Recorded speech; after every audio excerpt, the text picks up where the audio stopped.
but I suppose that what I'm saying is particularly to us as Christians, and more particularly to theologians in the West, that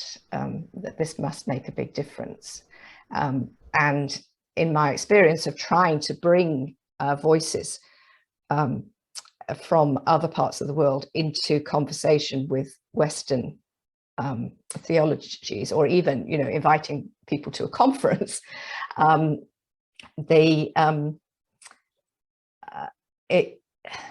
it's really difficult sometimes for my Western colleagues to hear what people are trying to say, because I mean, partly because circumstances are so different, as linguistic issues and so on as well. But we know so little generally about how people in other countries see the world and what their perspective is. Differences in the way that we do theology too. So there are all sorts of reasons for it, but one of the reasons is not because, I mean, I do have Western colleagues who, you know, maybe just don't want to go there, but most of my colleagues, theological colleagues here in the West, would like to engage with theologians from different parts of the world. But the way that they've been trained to do theology does not allow them to, because theology is done through a particular historical tradition that passes passes through Europe, and theology is understood to be constantly building on that tradition. So then how does somebody who's not been part of that tradition, how can what they're saying be relevant to this particular discourse? That's what what I find it is the sticking point. So that we need to think of a new way to do theology, an ecumenical way to do theology, which is what was happening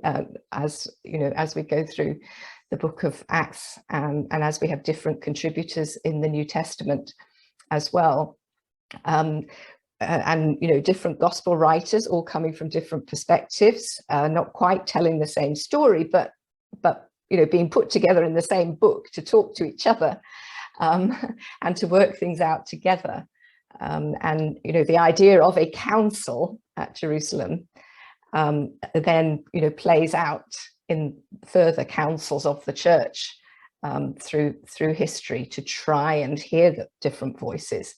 to talk to each other, you know, as we are in the here and now, bringing our different histories, our different experiences, and our different encounters with Jesus, and on different experiences of the Spirit, bringing those together in conversation with each other to learn more about